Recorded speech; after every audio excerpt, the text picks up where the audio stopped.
It's special times. Maximalist. I like that. Living with a Yeah, maximalist. a minimalist and a maximalist living together. That's a good book, Carob. I Memoir have to write idea. a biography first, which never. That's what Well, people tell me all the time. I'm like, I would buy it. Welcome to today's Solid Ground live stream. What are we, March 6th? Can't believe it's March. I almost typed February in the title. We're super excited to be joined by Carob today for our discussion.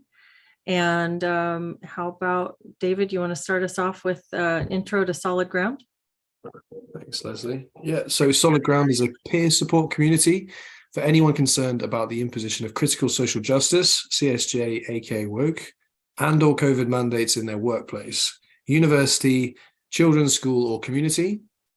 We offer weekly online peer support groups in which members share ideas, thoughts, and support for how to navigate the impact of these ideologies and answer the question, where do we go from here? You can join one of our groups for only £5 per month. And to find out how to join our community, please visit solidgroundsupport.com. And just to note that Solid Ground does not provide psychotherapy or legal advice, and nothing we do should be construed as such. Thank you very much. Jennifer's thinking what I'm thinking. What is that? So you said £5 instead of $5. £5. Sorry, I did not adjust that appropriately, did I? $5, and to those in the UK, lucky, a little bit less. You definitely have the best voice for doing that intro. I can easily listen to it every week as long as you do it. I'll do some bedtime stories in podcast form at some point. Yeah. Okay, I'll listen. Maybe that's a bit too much. Yeah.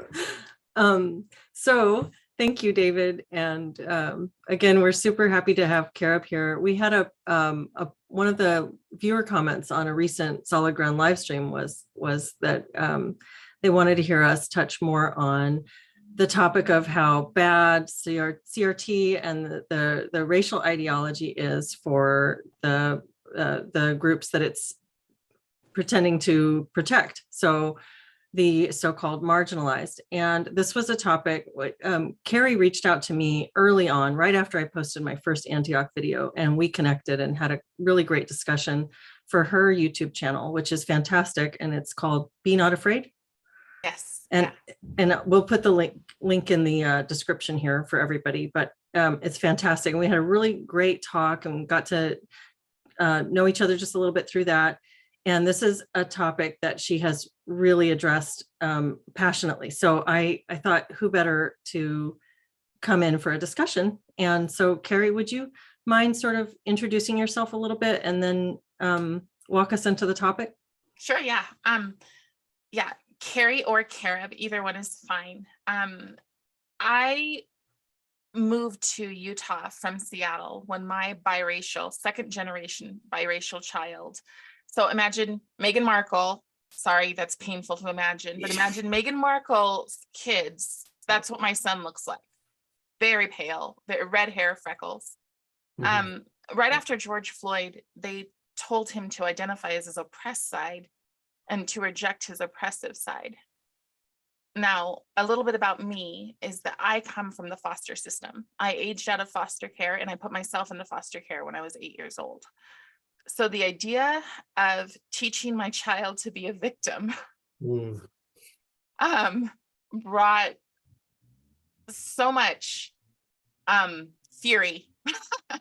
I'm not, and I have worked my entire life to not be seen as the angry Black woman, but this one made me angry. This one made me furious because my child and his friends, he's not going to stand in the classroom and say, I'm oppressed and you've oppressed me. And the first thing I did when I saw immediately the George Floyd papers come out and them saying how to be an ally and just things about to let go of your whiteness were not to ask questions. It was that quick for me that I was like, any reasonable person would ask a question. So I started asking questions, and I've been asking questions for the last, 3 years. So that's what I do. When this was in Utah? So this was in Seattle, Oh, you moved to okay. and then I moved to Utah because, you're seeking refuge. You think of all of the places to move to, you move to family-friendly Utah, and you'll be fine. And I went and I toured the schools, and I saw what I would call really low expectations, no honors for math, just some shocking things to me. And then I heard that a teacher at a middle school was teaching that Ebonics is the official language of African Americans. So I got very lucky, and I found a patriotic focused charter school. And so that's where I've put my son, and I actually worked for them for a year. And then there was a viral video where a teacher lost her ever-loving mind and was just like, "You're smarter than your parents are stupid Trump supporters." And so I realized that in Utah, the way substituting works is you don't have to have a degree in education. All you have to do is have graduated high school. So I was like, well, if this lady can do it, I'm going to do it. So I decided to become a substitute in the public schools just this year. And within the first few months, I walked into a classroom and I saw teaching, culturally responsive teaching, and a book called Teaching When the World is on Fire.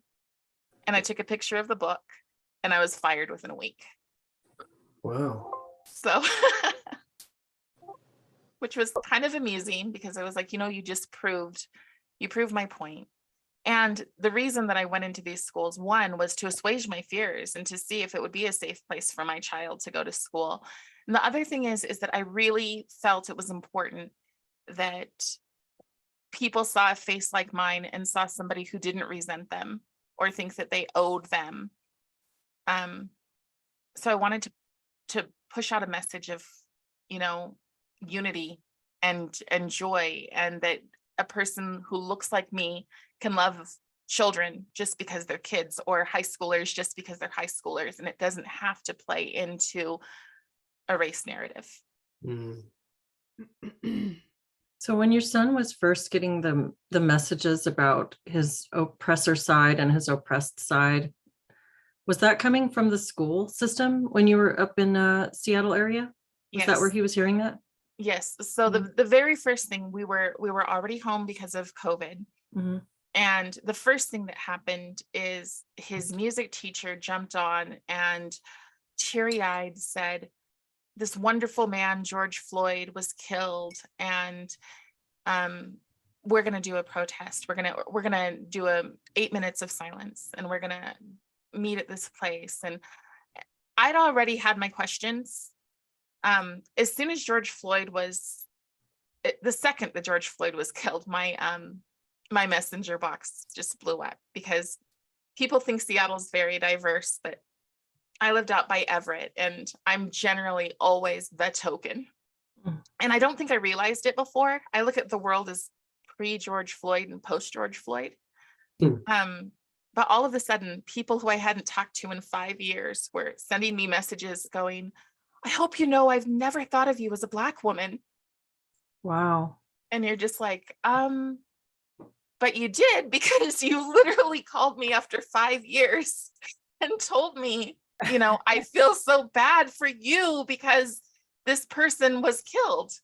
And one of the funniest things that happened is people brought me pie. They had pie, and they had buy your neighbors of color a pizza. And so my son, being like, buy your neighbors of color a pizza. And so my son looked at me and he goes, "So Mom, am I supposed to buy myself a pizza?" And he's kept a really good sense of humor about it. It's been very interesting to watch the world change from pre and post George Floyd, and it almost feels like it's planned because it came so fast. Like Yeah. he was dead, and the next day it was how to let go of your whiteness. Yeah. It's like it's prepackaged. Yeah. It sounds like you experienced a lot more like, I guess, like racial awareness in your friendships right away. Yeah. I realized very quickly that I was a token to a lot of people. The acquaintances, it wasn't so hard, but the close friends, like people who were in my wedding, telling me that I just didn't understand my plight or my level of oppression. Wow. And I would sit there going, put myself in foster care when I was 8, because I was sexually, physically, and mentally abused until that point. Got out of it, made my way into a performing arts college, managed to never be a statistic, which is not an easy thing when you raise yourself. Okay. So all of these things that made me proud of the individual that I was. And then a bunch of my friends, now, in all fairness, the majority of my friends went to Evergreen State College. So that kind of explains some. But watching them openly tell me, and they'd done it for years, I just like kept a lot of it inside. Like they would say when Obama was running for president, "Oh, I'm voting for you. I'm voting with you in mind." Mm. And I was like, but that doesn't fit my values. I am a conservative, which is crazy to me that there are people who would call me far right, because I know very few far right people and I'm not accepted in their circle. So, but I'm conservative in that I don't believe a hand out is a good solution. I believe a hand up is a much better solution. And what I've realized over the last couple of years is that systemic racism is true. It's just not what people think it is. So when a teacher walks in and tells your child, asks 2 children what they want to be when they grow up, and they tell Johnny, absolutely, buddy, anything you want to, and they tell Tyrone, ooh, school to prison pipeline, bud. Mm. How racist can you be? So It really sounds like you experienced a sense of objectification through this. Like people weren't seeing you as a person, but they were seeing you. Some of these people you're describing, I mean, it sounds like they were you are their demonstrating. token. Yeah. You are their token. They want your approval. Mhm. And the worst part of the whole thing is the way Blacks who've bought into this treat you. Like I was at the Capitol last week speaking against CRT in our schools, and a group of activists came in and shoved me, like flat out. I was sitting in my chair and they shoved me enough to push me up like this. And not a single one of them was like, "Oh, sorry, pardon me." It was very clear. And I knew that, I didn't turn around because I don't want that kind of confrontation. I'd rather have confrontation with my mind than with my fists, But they definitely make you invisible.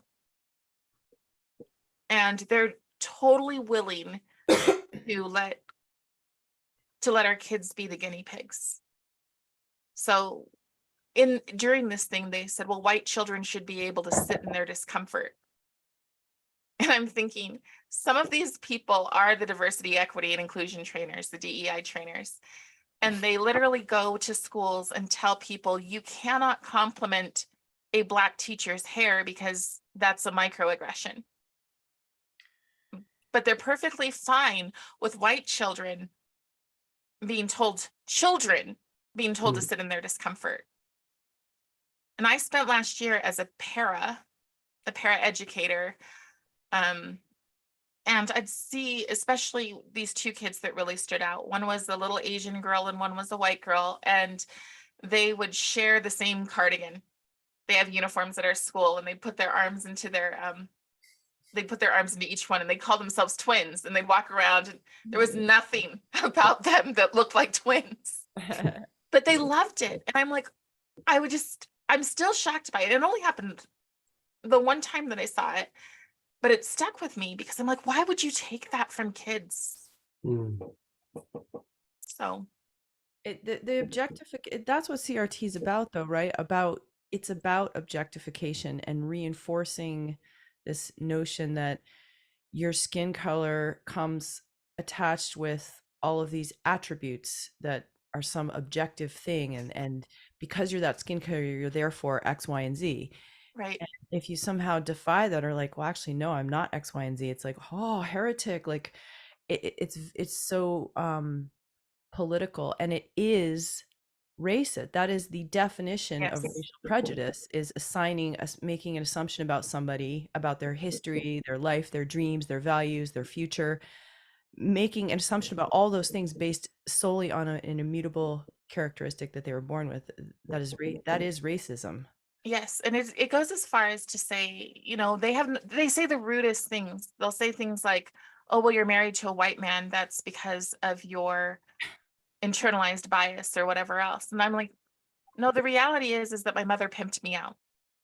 The reality is that I slept with 3 Black men by the time I was 5. That's the reality. So that's not an internalized bias. That's a conscious choice. Mhm.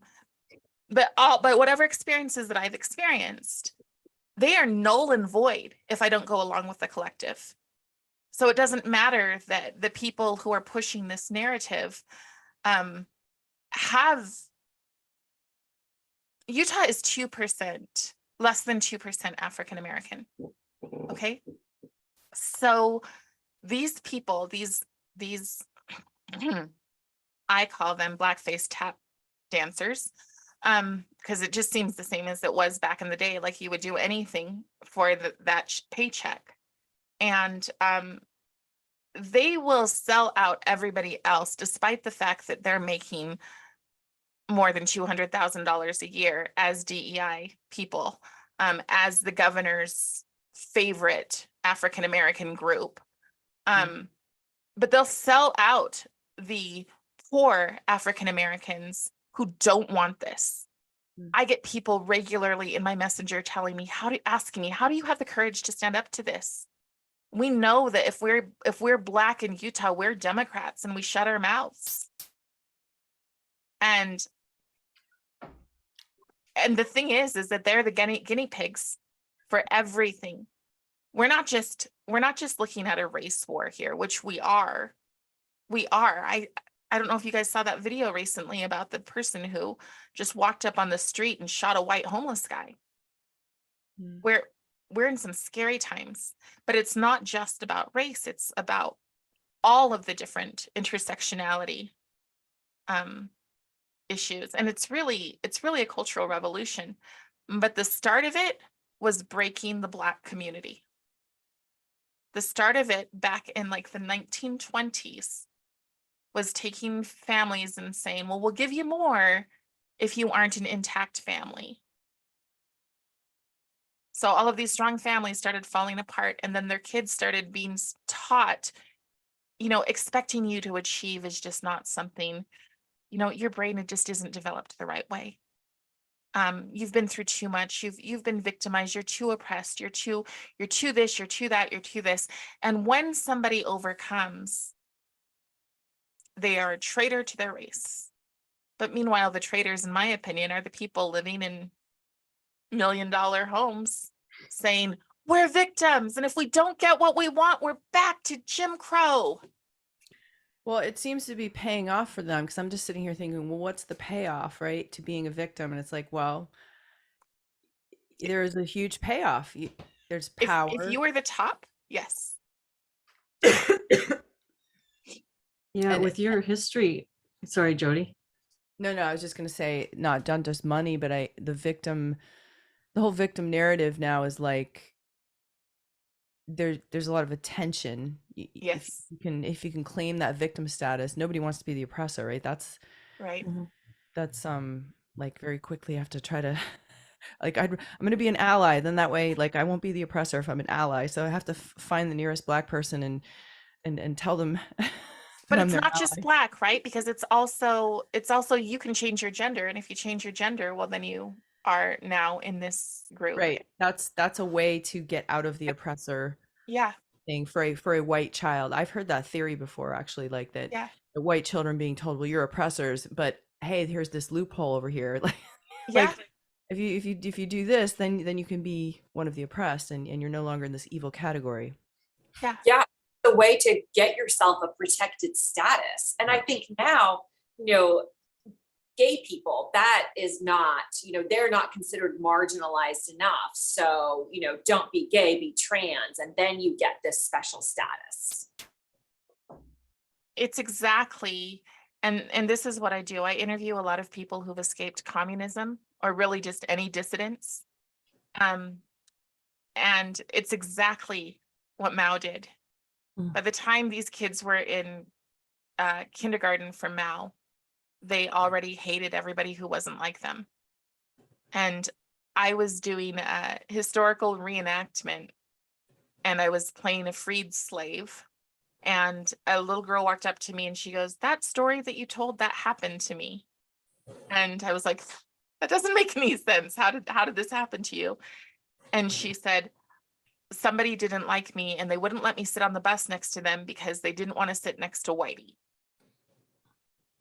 So we are teaching our kids very, very young to hate for a grift. Yeah.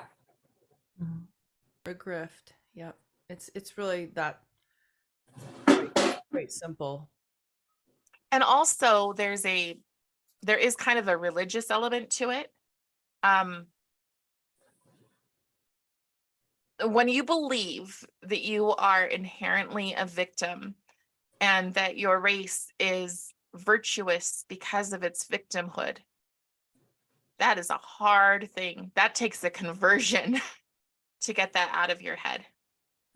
So somebody had asked me, they were like, "Oh, you should run for school board, you should do something." And I believe it would be dangerous, because they believe that they are so virtuous that anything that they do is righteous.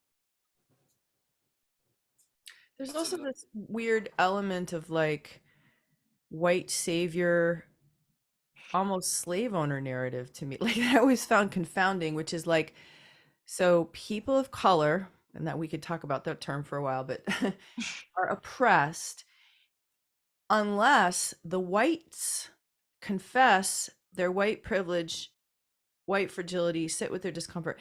And if that happens, then that was somehow going to free the people of color. Like somehow that's going to do something. And now people of color are no longer oppressed. It's like, first of all, I don't even know where to begin with that, but it's so condescending and like, well, it's up to white people to save people of color, and if you don't sit with your discomfort, you're keeping all of these other people all over the globe oppressed. Well, first off, it's extremely stupid. But it really is, because you never hear the stories about Black Wall Street. You never hear the stories about Black people who've been successful for generations. We are holding up Kamala Harris, and I just heard, now I have not done my fact checking on this, but I just heard that her own grandfather or great grandfather owned slaves. There were Black people who owned slaves. I don't know if that's the case for this person, but I also know the poorest person that I know, hands down, lives in Tennessee, is the descendant of coal miner people. And I asked her once to draw a picture for me of poverty, because I just couldn't figure out how to make poverty in a thumbnail. And she made a picture of toes hanging out of a shoe. Mm. That is not something I can relate to, even growing up in 18 foster homes. I've never related to that. I've never not had, well, for like 3 days of my entire life. But other than that, I've never not had a place to sleep. to say that every Black person's experience is the same, and we have that. We actually will go to the Capitol and they'll say, well, we understand that there are minorities here, but they don't speak for their collective. What? So go all the way back to the civil rights movement and the signs that they carried that said, ain't I a man? Some of us literally just want to be individuals, and they are stealing that from us. And they don't care because it's a paycheck, or they don't care because it gives them social credit, you know?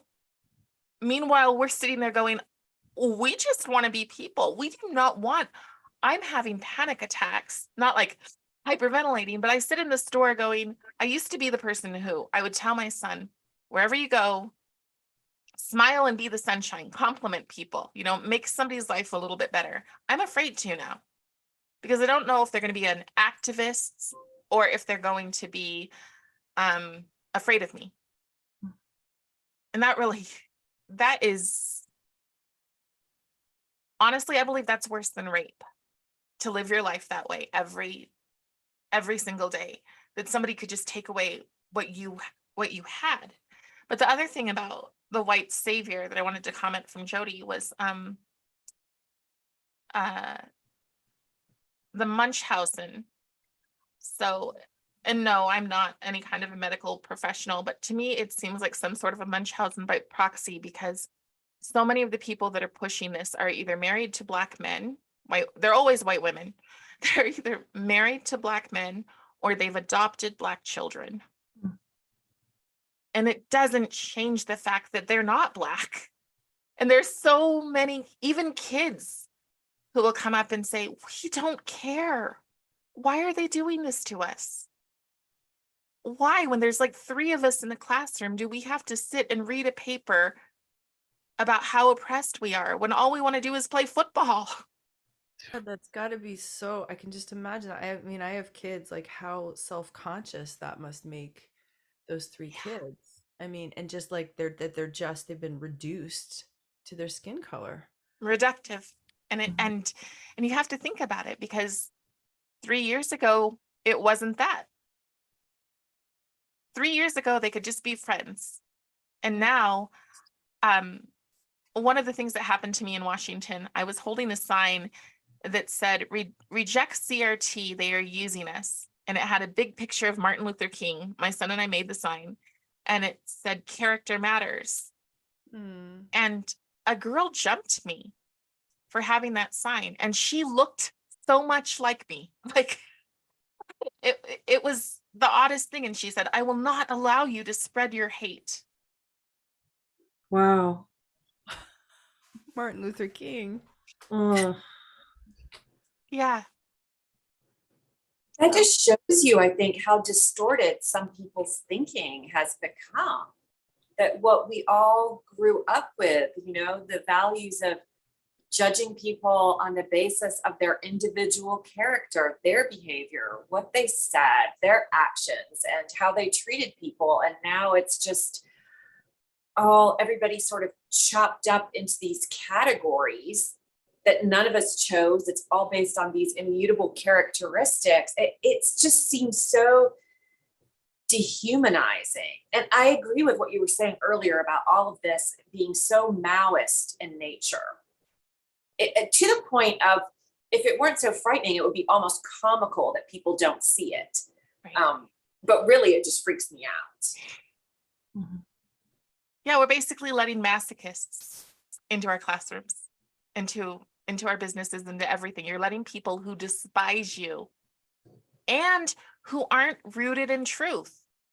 I'm sorry, Utah's not going back to the days of Jim Crow because Utah didn't have Jim Crow.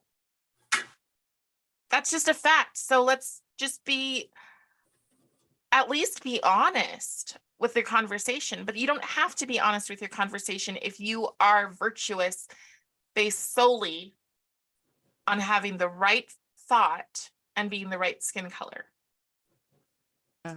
I love how they term this honest conversations, and it's just, this is not honest. Sorry, David.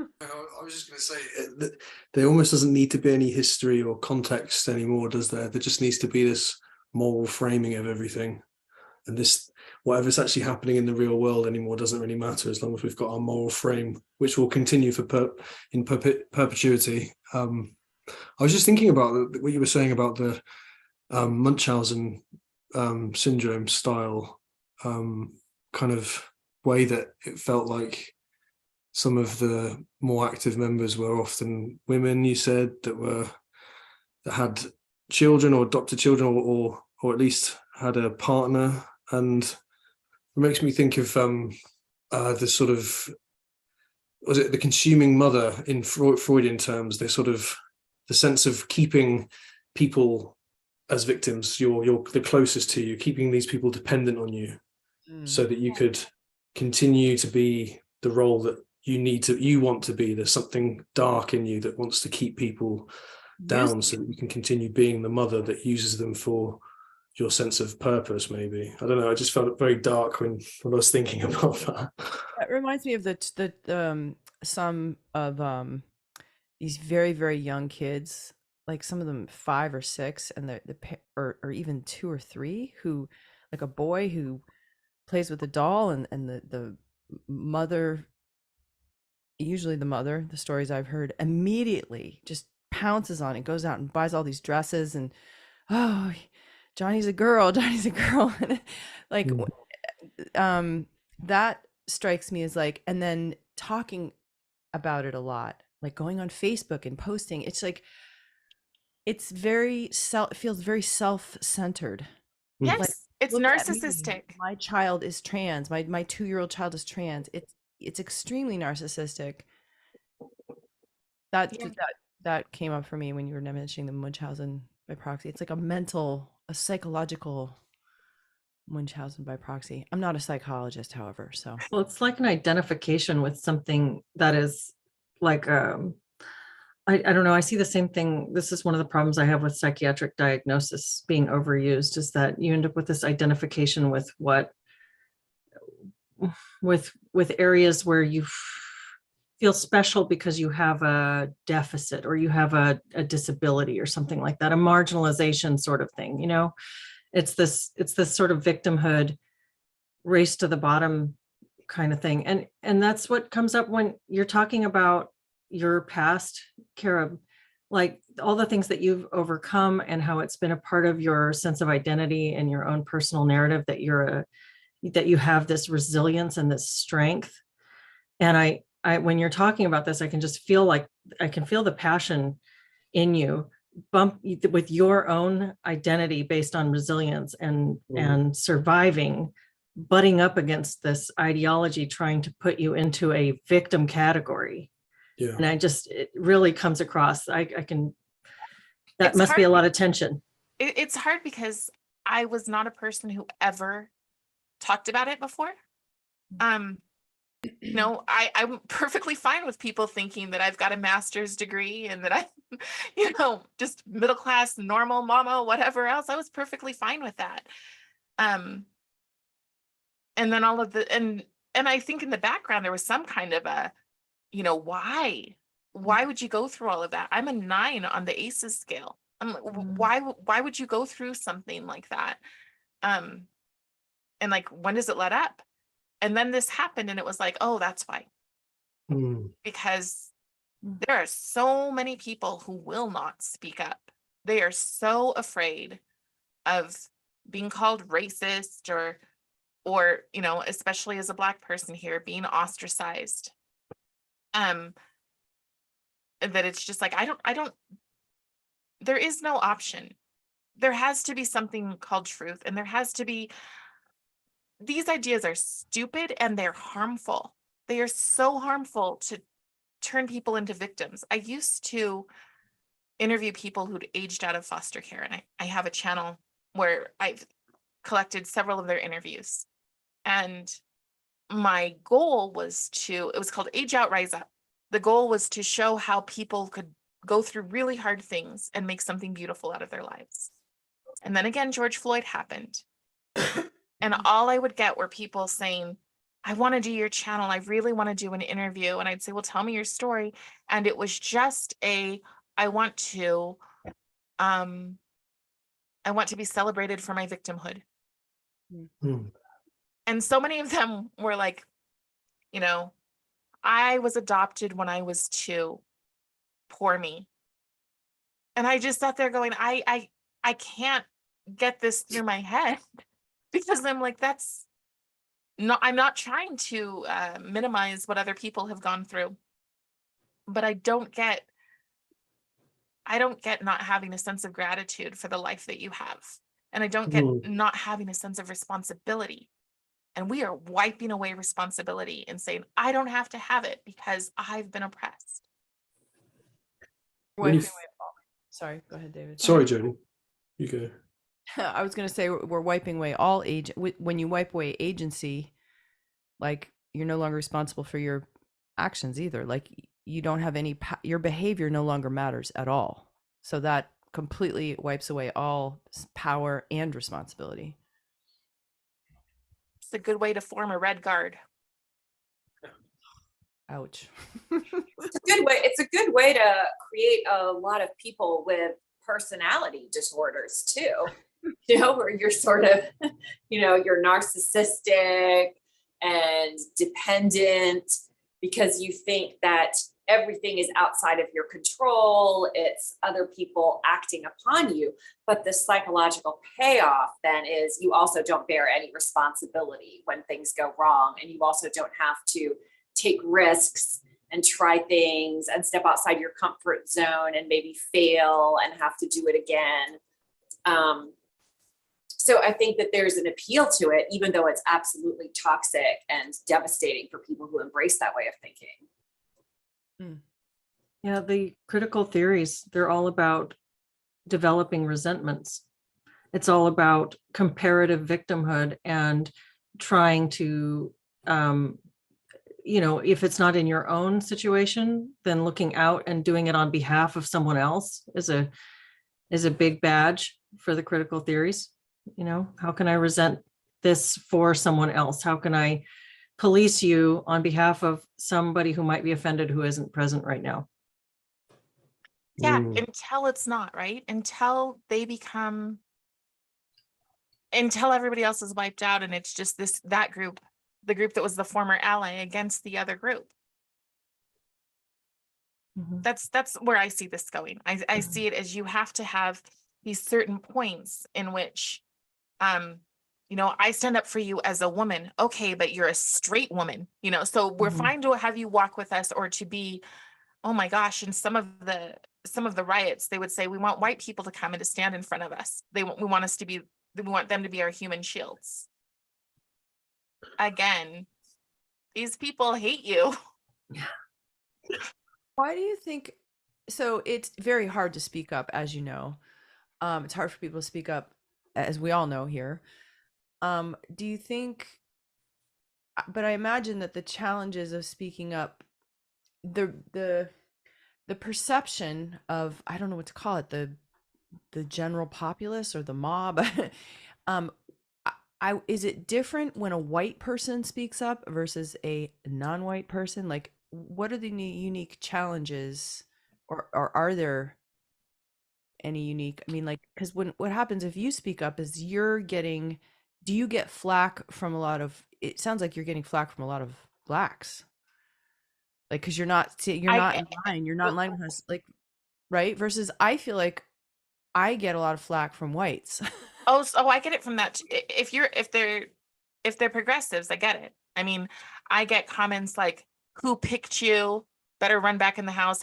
I mean, so you get those things, but the worst thing is that, it's so funny because their whole motto, their whole everything is, if you don't do X, you are erasing us. But that's what they do to us. For you guys, they cancel you in a big, huge public way. I watched a senator go through a struggle session at the Capitol, and I just couldn't believe it. But for us, what they do is they make us invisible. Amplify Black voices does not mean amplify dissidents. That sounds like what happens to detransitioners too. Yeah. they get erased. They try to speak about their own unique experience, and they're called transphobic simply because they Right. decide. Yeah, interesting.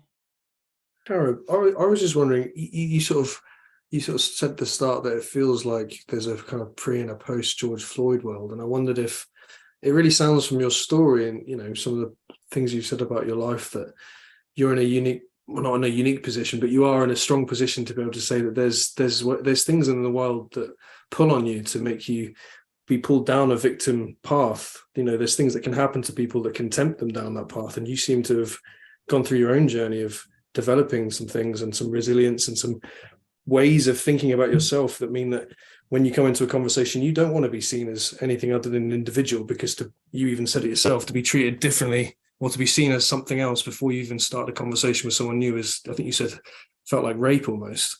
But you also talk about what we could have maybe done differently pre George Floyd. And I was just thinking, maybe you saw things that we just let happen, like the definition of racism change, or in sort of polite conversation, just letting people get away with things that they shouldn't have gotten away with. That if we had our time again, we could say, sorry, you're not making sense, or that isn't racism, or actually you may have seen things differently. I just wondered if you think back and wonder what we could have secured a bit more of. When George Floyd was killed, immediately, do you remember everybody put the black circles? And I just thought, what does that do? What exactly does that do? If you want to improve the lives for African Americans, then where's the charter school in their community? Where's the mentors? Where's the people who are like, hey, I've got this skill, I can teach a bunch of kids this skill? I was like, we're at home, we're online learning, offer that. But putting up a Marxist symbol made no sense to me. Having the conversations and asking things like, why is Judge Clarence Thomas's video not allowed to be on? I think it's banned from Amazon. Why? Why do we only hear the stories of Martin Luther King and Rosa Parks? Only stories of oppression, when there's a story about Cobert, Michigan. This in February, I taught Black history for a group that I work with, and we're going to continue it because the kids are loving it. But they're having real conversations. So these are 10 to 15-year-old kids, and one of them, a Black girl, had said, well, white people felt this way about us. And I said, but did they? Let's stop and think about it, because if white people felt this way, then why was Catherine Martin able to go to school past 8th grade? Because somebody decided that there should be opportunities. And I promise you, not every single person who decided that was a Black person, or it wouldn't have happened.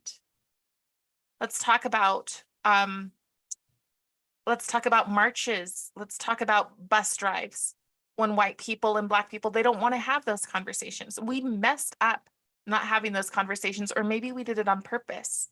Just like we don't tell the stories of communism, because what we're doing right now is the exact same thing. In every other country, it's dividing by class, dividing by class. Here it is dividing by race, and they are winning. And so you have to have the conversation. The other thing is that when we are told, when we are told it's bad to be colorblind, I don't think that we should say that we're colorblind, because when I go to the store, I notice if there's somebody who looks like me, or I notice if there's a Hispanic person, or even if somebody is blonde or brunette. We notice. It just doesn't matter. And so, and it shouldn't. It should not matter. We knowing about somebody's cultural differences, there's nothing wrong with that. There's nothing wrong. I'm never offended, and I never have been, when people ask me, oh, what's your background? Where are you from? Right? We have to undo the offenses. And I don't know how we strengthen society, because I think that there's targeted reasons why we're becoming so very weak, that men are wearing dresses and hair bows, right?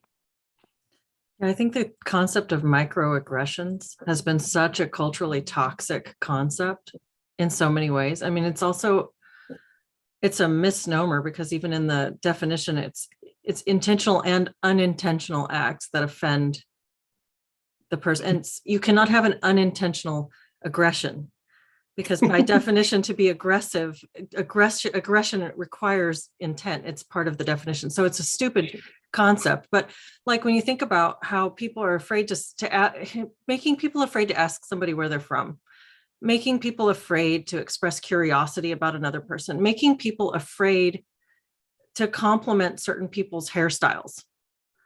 To give someone a compliment could be an offense. I mean, it's such a socially toxic. Yeah. And it puts us in boxes whether we want to be or not, because it makes you wonder, you know, if I go to a counselor, are they going to push their agenda on me, or are they actually going to help me? They shove us into boxes, and I've turned into somewhat of a recluse because you have no idea what people think of you. It's incredibly painful. Are they going to see me if I go to a counselor or anybody? If I go to work in this workplace, or I'm a member of this community, like, do people actually see me? Do they see who I am? Yeah. It's This is an painful. anti-human movement. I know that it's very easy to feel like it's an anti-white movement, and it makes me sick to my stomach because these people who say down with, colonialization is bad and all these things, I'm like, you would do the same thing. These people seem to want to be like, some of them will even say, we won't rest until white people are picking cotton. I mean, just extremely bizarre things. And you sit there going, so you say that all of your trauma is because this happened to you. At the same time, you fantasize about it happening to someone else. Then are you really virtuous? Yeah, it's retributive. Yeah. And it's circular too, because by that logic, you would have one group that oppresses the other group into marginalization, and then you just repeat that process. Yeah. You want to check in on the chat? Yeah. We've had an active chat, so let's say hello here. So CNY Photo Video says hi, happy Monday. Deborah Knox says hello. Andrew Boudreau says hello. Deborah Knox. Whoa, you must have been something we talked about. That was pretty cool there for a moment. Jay says happy to catch this. Byzantine Ladybug says hello. And then also says the stakes are high for the CRT trainers and pushers because their funding is coming from dark places with very dark agendas. CNY Photo Video says it's so sad and unnecessary. Our country is not nearly as divided as those pushing the narrative would have us believe. Anti-Racism for All says hi guys and says there's a growing white survivor movement. Bo Lebet says yes regarding dark money. However, it's also flooding in from power centers with open agenda. And Oceana 23 points out SEL target goals, install CRT at the kindergarten level. Yeah, SEL, that is a big topic. Yeah. Um, The short version of SEL is what I was saying. Black people have been the guinea pigs in education, and everything that they could do to make it work so that people have lower reading abilities, so that everything is about their emotions and how they feel. All of these ideas that have worked to break a people, because quite frankly, the majority of African Americans are broken. And I want to be clear that that's the majority. That's not every single one.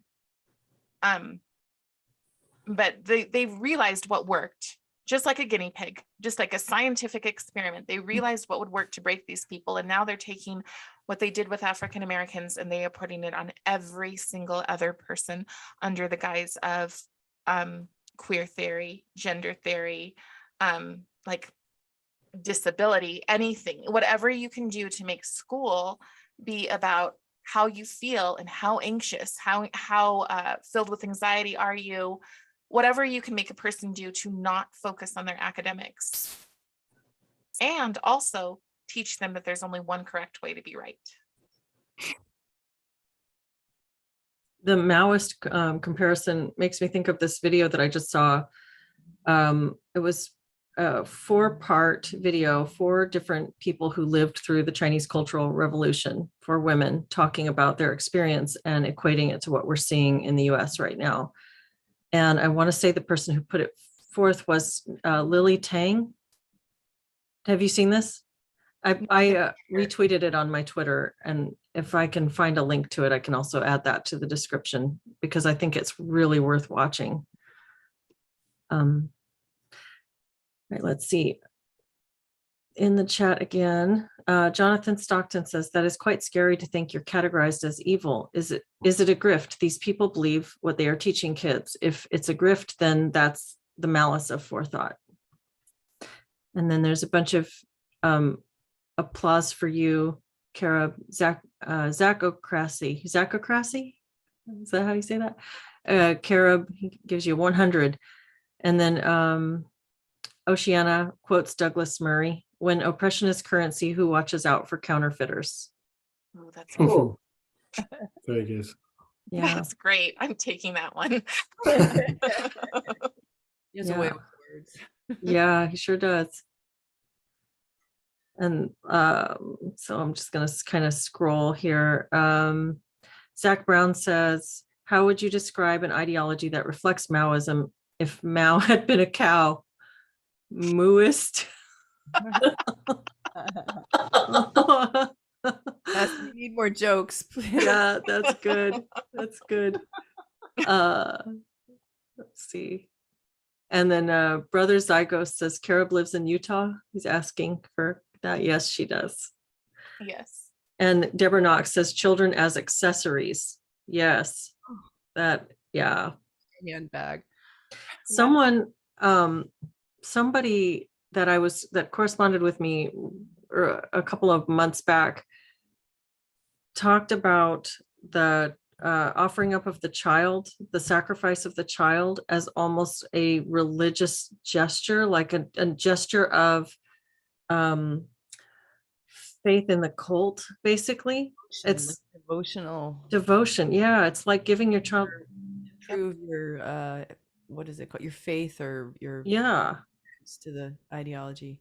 Yeah, and it was such an interesting frame, and it really resonated for me in thinking of like the transing of young children, for instance. Oops, sorry about my noise. How can we get people to speak up more? Sorry if you were still reading the chat. No, that's okay. Carrie, like, what do you think? I mean, how does that happen? I just interviewed Alvin Louie from Courage is a Habit. I'm editing it right now, actually. And he says that every time your heart beats and you feel like just sick to your stomach and you're afraid, you just need to do it. And the more that you do it, the more it becomes like, the less the arrows sting. That, and the thing is that if everybody who disagreed were to speak up, were to say, yeah, we don't need DEI, we aren't doing that. That's Mao literally had an all-inclusive campaign.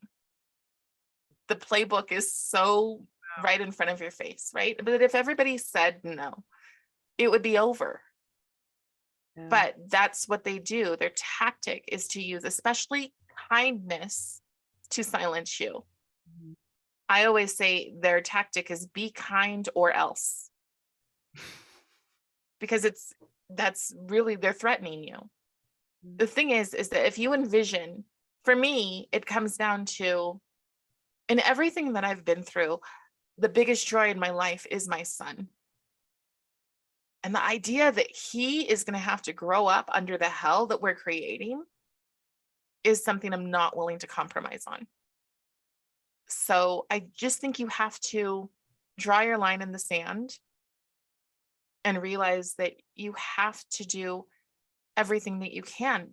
The biggest thing for me, I'm a person of faith, and SEL aims, if you really dig into it, it aims to remove faith from all people. Your faith will be in the state. If you go to the Fetzer Institute, it completely talks about how they want a globalized religion. Okay.